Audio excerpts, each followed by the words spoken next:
بسم الله الرحمن الرحیم. السلام علیکم. د عوامي کې پیغام نیوز کتونکو ته نن مونږ یو اهم موضوع باندې تاسو ته مخاطب یو چې بازار مارکیټ ته په د منګوري مارکیټ ته نن یو کپڑه راغلی ده او هغه لکه ځای په ځای خورا شوي یم ده. کپڑه خو پته نه لګي چې زمونږ د پاکستان کمپنۍ والا جوړه کړې ده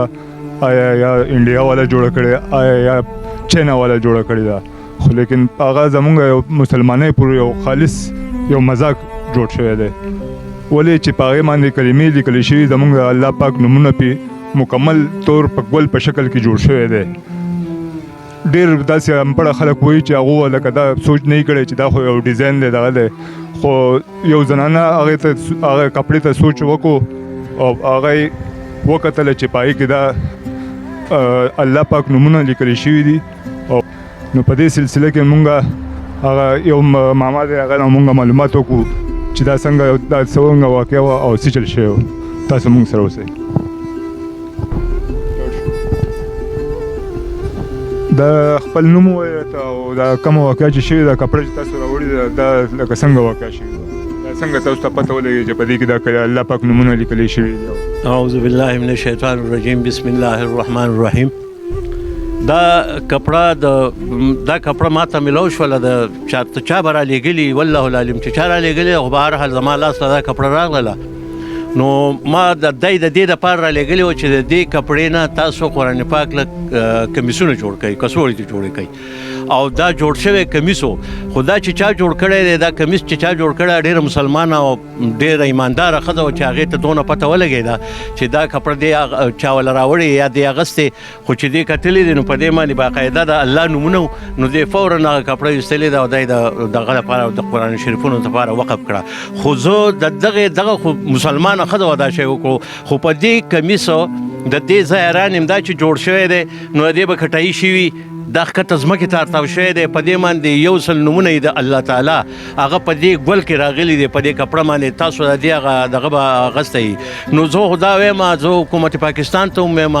د دې ځای د باشندګانو دې خلکو ته وایم چې زموږ په دین پورې دا یو قسمه مذاق ته پیشاړي دي. دا کپړه یا د انډیا ده یا د چاینا ده، پاکستان دا کپړه نه جوړوي خو یا د انډیا ده یا د چاینا ده. نو مهرباني دې وکړي او د دې کپړو د کم دکانداران چې دي کم ټیلران چې دي کمې دا کپړې راغواړي نو باقاعده په دې دې ګوري چې په دې کې دننه دا څه لیکلي دي. ما وختي پکې لا یو بله خبره اورېده چې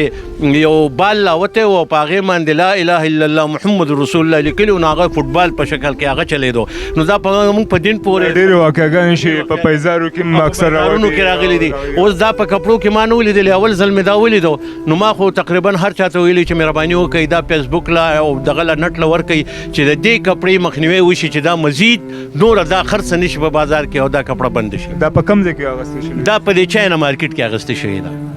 چینا مارکیټ کې او تاسو هغه دکاندار له وړي چې دا شانتې نو زه تقریبا په ټولو دکانونو وګرځېدم خو هر یو دکان دا ویلي چې دا زمونږ نه ده، زمونږ سره نشته دی. به هر حال دا هلته کې ما د خلکو ته وښو چې که دا کپړه د چا سره وي نو مهرباني وکړئ دا بنده کړئ، ولې چې دا ملک ته مسلمان دی موږ مسلمانان یو چې مزید دا دغه نه شي. ځکه چې دا کپړه په پلش کې استعمالیږي، دا په بیلمازۍ کې استعمالیږي، دا په هر یو شي کې. که د دې کپړې کټایي شوې ده د الله تعالی نوم په ځمکه غورځېدلی دی، دا نالۍ ته لاړه، دا ډیران ته لاړه، دا په پلشونو کې استعمال شوله. نو مقصد دا دی چې زه حکومت پاکستان ته او بلکې د ټولو معززینو ته سوال کوم چې مهرباني وکړئ او د دې کپړې او د داسې څیزونو مخنیوی وکړئ. موږ مسلمانان یو الحمدلله، موږ کلمه وایو، موږ د نبي علیه الصلاة والسلام امتیان یو او د الله بندګان یو او د زما د خوږ الله او زما د خوږ پیغمبر نومونه راغځی کېږي په کپړه او په دې باندې. اوس که دې کپړې ته تاسو په غور وګورئ زنانه خو لاړه شي کپړه دکان نه راغلي وایي وروره دا کپړه راکوي چې کپړه راواخلي، هغه دې ته نه ګوري چې دننه په دې کې په کچ لیکایي باندې څه لیکلي دي. دا خو هغه چا ته پته لګي چې څوک په غور باندې دې ته وګوري. نو دا په غور باندې که تاسو دې ته وګورئ دا کپړه کافي غټه کپړه ده، که دې ته تاسو وګورئ نو په دغه کپړه باندې لیکلي دي دا الله تعالی یو کم سل نومه دی او هغه ټولې لیکلي په دغه باندې په دې صفا ظاهر ښکاري په هغې کې. نو مهرباني وکړئ زه انتظامیه ته هم یم چې مهرباني وکړئ په دې دوکانونو باندې په دې خلکو پسې وګرځئ. د دې ملک په پکې یو سړی نو ټول د بهر خلک دی نو هغوی څه کوي هغه خپله سودا خرڅوي زنانه لاړې شي نو هغه دکاندار ته وایي ماله دا کپړه راواله هغې ته خو دا پته نه لګي غریبي ته چې دا ښه کپړه ده په دې لیکلي دي په دې نه دي لیکلي په دې څه دي یا څه نه دي دا خو هغه دغه زنانه دی خدای خوشحاله کړي چا چې اغوستې ده چې هغې ورته په غور وکاته چې الله دا خو زما په دې کپړه باندې د الله تعالی نومونه دي نو هغې فوراً پہچان وکړو نو لکه زه دا ریکویسټ کوم ټولې دکاندارانو ته هم دا خواست کوم چې مهرباني وکړئ تاسو د دې کپړې د خرڅ نه او د دې نه ممنوعیت راوړئ بل دا چې تاسو کوم ځای نه کپړې راخلئ نو په هغې کې ښه باقاعده ده چې کوئ ګورئ نو هلوی دلته خرڅوئ دا سواد خو ټیک تفریح زون دی تاسو په دې کې هره نمونه کار کوئ خو کم سے کم بعضې څیزونه داسې دي دا د اسلام سره تړلې خبرې دي نو د دې نه لږ پرې کې خو به موږ دا خبر وکړو چې باید دا دې بنده کړی شي ځکه چې دا یو ناجایزه کار دی او د دې چې کوم ډیلران دي علماو نه تپوس وکړي چې په کومه طریقه باندې دا بندېږي او د دې کپړې ختمېدل چې دی هغه په کومه طریقه کېږي دا د علماو سره مشوره وکړي او په هغه طریقه دې دا کپړه ختمه کړی شي بندې کړی شي شکریه څنګه تاسو د ماما خبرې واورېدې او دلته یو ملګري دکاندار خبرې سبحان هم تاسو واورېدلې